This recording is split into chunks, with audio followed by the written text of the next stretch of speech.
Robert Allen asks a perfectly fair question, and I think it's one that really we have to keep revisiting because I think people find it very difficult to deal with. And Robert says, if I can find it again, there we are. If you criticize Israel, you're the racist. Why? Well, I think it's perfectly reasonable to criticize the Israeli government. I do.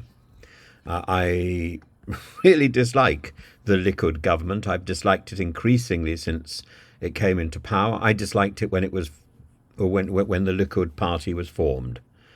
I'm not a great fan of Menachem Begin. I'm not a great fan of the various prime ministers who've come to power in the 20th century in Israel. It's not simply because they're right wing.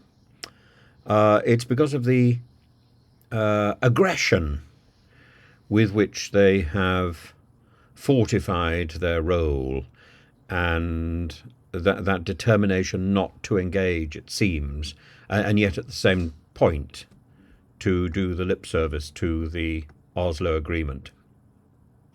We've got to remember that the Oslo Agreement, objections to the Oslo Agreement in Israel itself, led to the assassination of one of the former Israeli prime ministers. So that casts a pall over the whole of the peace process. And what's extraordinary is that sort of jettisoned Israeli politics into the right wing and away from the left wing. So it's not that surprising that the left wing in this country moved from being very pro-Israel to being very pro-Palestine and anti-Israel. That's the first thing. So I think it's perfectly reasonable to criticize the Israeli government, but the concept of Israel itself, I think, is sacrosanct. Israel is a homeland for Jews where Jews can go to when everywhere else is foul. That, particularly given the Holocaust experience, there has to be a homeland, and this is a homeland which is dignified with religious writings, with historical writings, and I think it's a perfectly reasonable solution. I know that the Zionist plan was not necessarily conducted in the best of all possible ways, and I know the State of Israel began in terrorism. I also know that I repeatedly talk about Menachem Begin and his association with the Irgun and his association with the blowing up of the King David Hotel. For me, he will always be a terrorist. But one's got to remember, for Mrs. Thatcher, of course, Menachem Begin was a terrorist, but so was Nelson Mandela.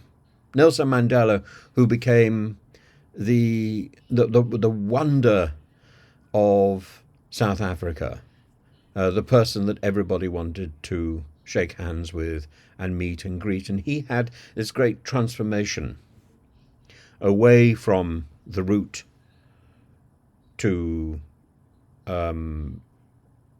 freedom through violence, to freedom through peace and discussion and politics. Anyone can change. Anyone can change. And this is where we get to the next point. I think it's perfectly reasonable to denigrate specific individuals, but not to denigrate a race. And it's that simplification that is involved in racism, that is involved in anti-Semitism, and I think the failure of people in politics who should know better, and the failure of people who are casually reading the newspapers to draw a distinction between a Jewish person and an Israeli person. In many cases, like a Venn diagram, they may coincide, but in some cases they do not. I have many Jewish friends who are very anti the current state of Israel. Many are also very keen, are very positive about the state of Israel, but not this particular manifestation under the Likud party.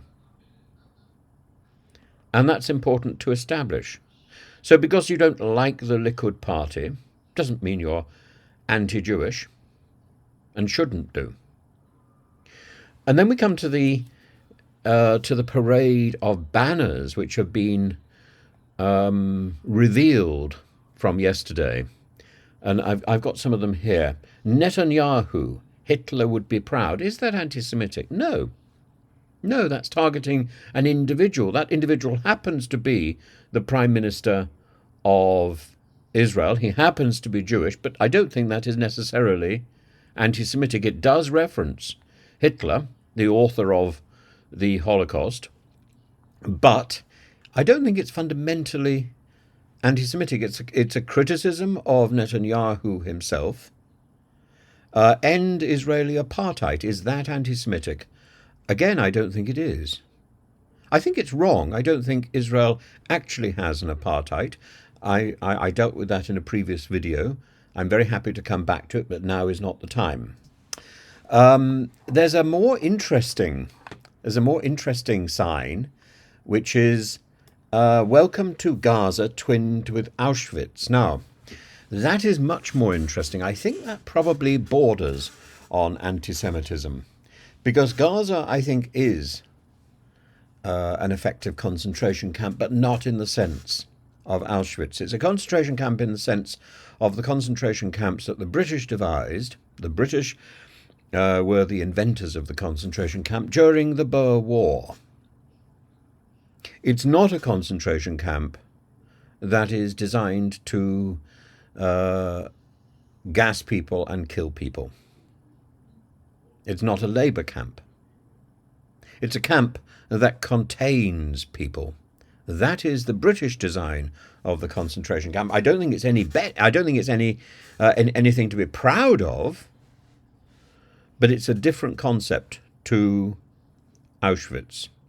So again, that's a misunderstanding. Is that anti-Semitic? It's borderline. And I think it should be discouraged. But equally, like the slogan "From the river to the sea," it's something that is misunderstood. So while there are borderline slogans that are offensive and are certainly causing anxiety in the Jewish community, and I had friends talk to me this morning about their anxiety, and they mentioned the Abbey Road Synagogue in St John's Wood, and now I found photographs of that of people letting off green smoke and red smoke, and I can well understand that's a very frightening experience, and no one should be put in that position. So somebody in the comments says, "How do you know?" And I think this idea that because one's not on the ground in London and not walking around the place with a camera, that therefore one's not in a position to speak. People talk, number one, and there is video footage and there is some sort of record. And as I say, people talk. And the idea that these, when you get upwards of 300,000 people marching together, there will inevitably be some odd people. But the majority of the people who were odd and who behaved badly on Saturday were people belonging to the far right, EDL or whatever, and whether they had been contacted on social media by a range of individuals, whether Tommy Robinson was among that range, I don't know. All I know is the evidence of the footage that I saw where Tommy Robinson looked as innocent as a lamb. Now, he may not have been, but who am I to say? Who am I to say indeed? You know, the point is, the finger of blame will point in many directions, but there is one person who is ultimately responsible for the well-being of our society, and that is the Home Minister, the Home Office Minister, and she failed absolutely to do her job. So in the end, I think the first person we should be looking to hold responsible is Suella Braverman.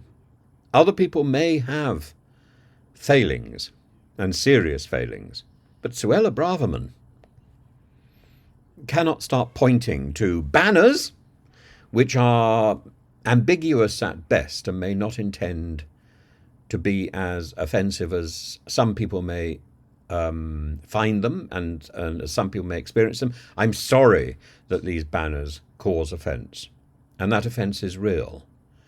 But people are monumentally ignorant because our school system fails to educate people properly. And I'm sorry about that too. But that is why we need social media. That is why we need proper conversation. And that is why we need to stamp on and suppress the absurdity of this tribalism and this slogan slashing rubbish where people just go around and where people just look at headlines. If you want to just look at headlines, buy The Sun, for goodness sake.